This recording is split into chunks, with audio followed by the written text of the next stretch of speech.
پہلے تو میں نے مسلمانوں کے اخلاق سنے تھے، اب تو میں نے دیکھ بھی لیے، پر یہ بتا جب 12,000 آیا تھا جان کیوں نہیں چھڑائی؟ تو حضرت چارہ کاٹتے کاٹتے رو پڑے، فرمانے لگے تو نہیں نہ جانتا یہ بیٹیاں سانجھی ہوتی ہیں، پتہ نہیں نا؟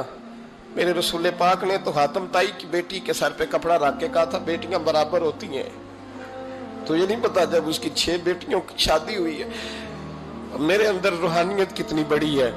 فرمایا پھر 12,000 آیا ہے تو 2-4 بچیاں پھر گئی ہیں، تجھے نہیں پتا میں اندر سے راضی کتنا ہوں، میں تیری نوکری کرتا رہوں گا، پتہ نہیں اللہ کتنی بیٹیوں کو بیاہ دے گا۔ اتنا رویا وہ عیسائی کے پیروں میں بیٹھ گیا، کہنے لگا بابا میں نے تیری مخالفت کی ہے پر تیرے قریب آ کے پتہ چلا ہے کہ تو بہت اونچے اخلاق کا مالک ہے، اور اگر تیرا یہ مقام ہے تو تجھے اخلاق سکھانے والے محمد عربی کی شان کتنی ہوگی۔ ظالم کی بولیے جاتے نہیں لوگ جھوٹے گواہ بن کے، وکیل صاحب کو نہیں پتا ہوتا کہ یہ بندہ مجرم ہے جو میرے پاس آیا، کیا مجرموں کے وکیل نہیں ہوتے؟ بولے تو اس کو پتہ نہیں ہوتا وکیل صاحب کو کہ یہ صاحب مجرم ہے، میرے پاس مقدمہ لے کے آئے، اور اگر بے ادبی نہ ہو جائے تو میرا خیال ہے قاضی عدالت کو بھی پتا ہوتا ہے کہ مجرم کون ہے اور مظلوم۔ میرے نبی پاک صلی اللہ علیہ وسلم نے اس قدر زیادہ سختی فرمائی اس مسئلے میں، فرمایا جس کو پتا تھا کہ فلاں آدمی ظالم ہے، ظلم کر رہا، پھر وہ ظالم کا گواہ بنا یا اس نے ظالم کی مدد کی، کتنی کی؟ شارحین لکھتے ہیں چاہے اس نے ایک جملہ بول کے کی، چاہے ایک، سارے بولیے، چاہے ایک غریب کو اس نے ظلم کیا تو کہتے ہیں علاج یہ سی، چاہے ایک جملہ بول کے کی، شارحین اس حدیث کی شرح میں لکھتے ہیں ایک جملہ بول کے چاہے مدد کی، جس بندے نے کسی ظالم کی مدد کی کسی مقدمے میں یا کسی صورت میں اور اسے پتا تھا یہ ظالم ہے، میرے نبی پاک صلی اللہ تعالی علیہ وسلم فرماتے ہیں اگر اس نے مدد کی، ابھی ظالم کی بات نہیں ہو رہی، ظالم کے مددگار کی بات ہو رہی، اگر کسی نے ظالم کی مدد کی تو حضور فرماتے ہیں خدا بھی اس سے بری و ذمہ ہے، رسول بھی اس سے بری و ذمہ ہے۔ سنبھال کے رکھے اپنی نمازیں، قربانیاں، حج، زکوٰۃ سنبھال کے رکھے۔ اگر ظالموں کا مددگار ہے، الیکشن آ لینے دے، آپ کو نظر آ جائے گا کون کون ظالموں کا مددگار ہے، نظر آ جائے گا۔ اپنی جیب سے لوگ پیسے دے کے ظالموں کی مدد کریں گے، ان کے فلیکس چھپوائیں گے، بورڈ لگوائیں گے، جیبوں سے پیسے دے کے۔ ہم نے خود آگ لگائی ہے چمن میں اپنے، بے سبب گردشی ایام کو الزام نہ دو، ہم نے خود نور کا ظلمت سے کیا ہے سودا، کر کے توہین سحر شام کو الزام نہ دو۔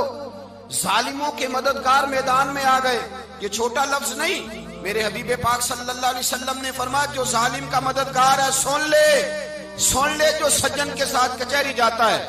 وہ یاد رکھے جو دوست کا گواہ بنتا ہے، وہ یاد رکھے جو کہتا ہے میں مانگی گیا تھا، مجھے بلایا گیا تھا قبضہ چھڑانے کے لیے کسی غریب بیوہ کی جائیداد پہ، وہ سن لے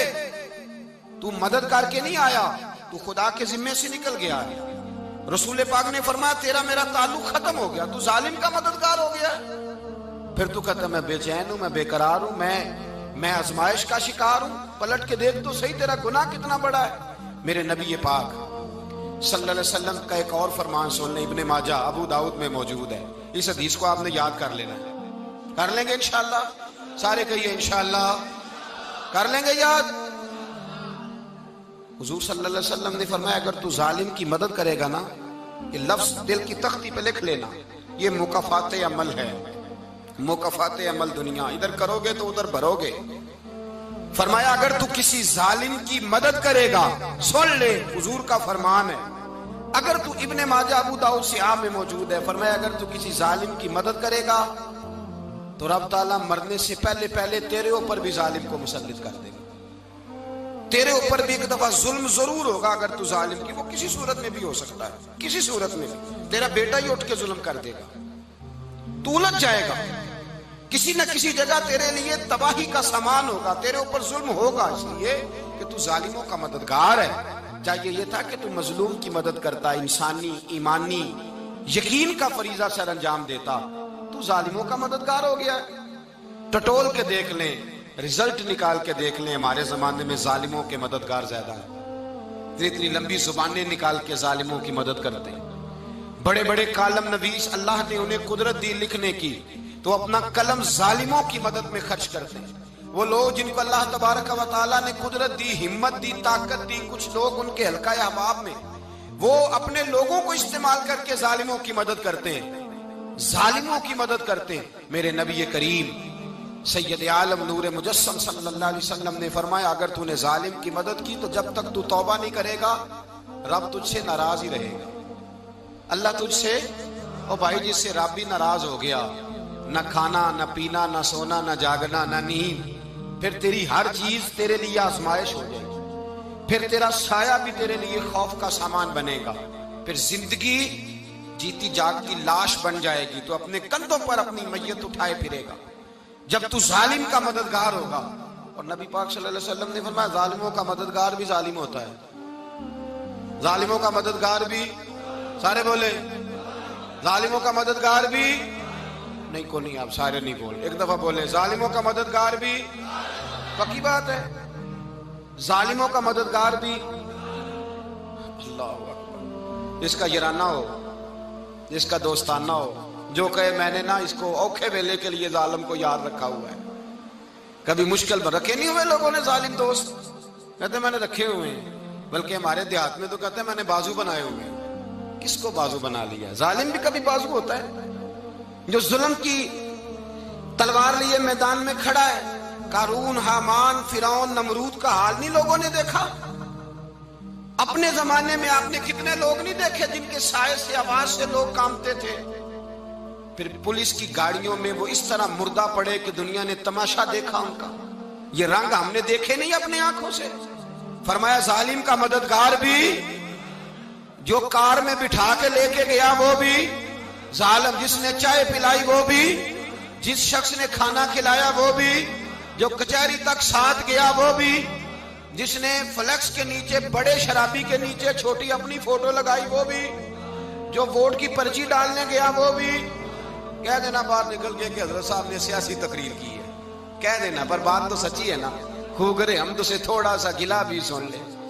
خوگرے حمد سے تھوڑا سا بھی گلا۔ امام مالک کے پاس ایک بندہ آیا، اس نے کہا حضور میں درزی ہوں، ایک ظالم بادشاہ مجھ سے کپڑے سلواتا ہے، میں تو ظالموں کا مددگار نہیں نا۔ ایک ظالم بادشاہ مجھ سے، حضور میں تو مددگار نہیں نا ظالموں کا، جو فرمایا ظالموں کا مددگار بھی ظالم ہوتا ہے، تو کپڑے لے کے آتا ہے میں سی کے دے دیتا ہوں، ذمہ داری نہیں۔ یہ ایک آدمی دکاندار ہے، اس سے کوئی بندہ چیز خریدنے آئے گا تو تھوڑی کہے گا میں نے نہیں دینی، تو دے گا۔ کوئی بندہ اگر کسی شخص سے کوئی کام کہتا ہے جو اس کی فیلڈ ہے، اس کا شعبہ ہے، اس کا معاش کا وہ سلسلہ ہے، کہتے ہیں یا رسول اللہ صلی اللہ علیہ وسلم ظالموں کا مددگار بھی ظالم، حضور نے فرما دیا۔ تو امام مالک سے بندے نے مسئلہ پوچھا، دل کی تختی پہ لکھنے والی باتیں ہیں، کہا حضور میں درزی ہوں، ظالم کپڑے سلواتے ہیں، میں تو مددگار نہیں نا۔ امام صاحب کہنے لگے نہیں، مددگار تو وہ ہوگا جو تجھے سوئی دھاگا فراہم کرے گا، تو پورے کپڑے سی کے دیتا ہے، تو خود بہت بڑا ظالم ہے، تو پورے سوٹ سی کے دیتا ہے، تو بہت بڑا ظالم خود ہے۔ مددگار تو وہ ہوگا جو تجھے دھاگا دے گا، جو تجھے بٹن دے گا، جو تجھے نلکی دے گا، جو ظالم سے اتنی نفرت ظلم کر کے بندہ ہے۔ یہاں تو ہمارے زمانے میں ہیرو بن جاتے ہیں لوگ، ظالم ہیرو ہے، لوگ اس سے ڈرتے پھرتے ہیں، گھومتے پھرتے ہیں، اور بہت سارے کم مزاج لوگ اس کے پیچھے ہاتھ باندھ کے پھرتے ہیں۔ ظالموں کی مدد کرنا، ظالموں کے ساتھ رہنا، یہ ظلم ہے، ظلم، یہ زیادتی ہے۔ میرے نبی پاک صلی اللہ تعالی علیہ وآلہ وسلم نے ارشاد فرمایا، یاد رکھو رب فرماتا ہے میں مظلوم کی مدد ضرور کروں گا، چاہے جلدی کروں چاہے دیر سے کروں، میں مظلوم کی مدد۔ اور حضور صلی اللہ علیہ وسلم نے فرمایا ہے، حضرت معاذ بن جبل کہتے ہیں حضور نے مجھے یمن کا گورنر بنایا، جب میں جانے لگا نا تو حضور نے بڑی نصیحتیں کی، بخاری میں موجود ہے، فرماتے ہیں جب میں پلٹنے لگا تو میرے رسول نے فرمایا معاذ ایک منٹ ٹھہر جا، ایک بات میری یاد رکھنا، اس کو نہ بھولنا۔ کہا حضور کیا؟ فرمایا دیکھنا کسی پہ ظلم نہ کر بیٹھنا، کہیں تجھ سے زیادتی نہ ہو جائے۔ محبوبہ پھر حضور نے فرمایا سن میرے معاذ، میں تجھے گورنر بنا رہا ہوں، زیادتی نہ کر بیٹھنا۔ یا رسول اللہ صلی اللہ علیہ وسلم کیا ہوتا ہے؟ تو میرے کریم نے فرمایا جب مظلوم دعا کے لیے ہاتھ اٹھاتا ہے تو عرش کا مالک کہتا ہے فرشتوں پیچھے ہٹ جاؤ، عرش کا مالک کہتا ہے فرشتوں پیچھے ہٹ جاؤ۔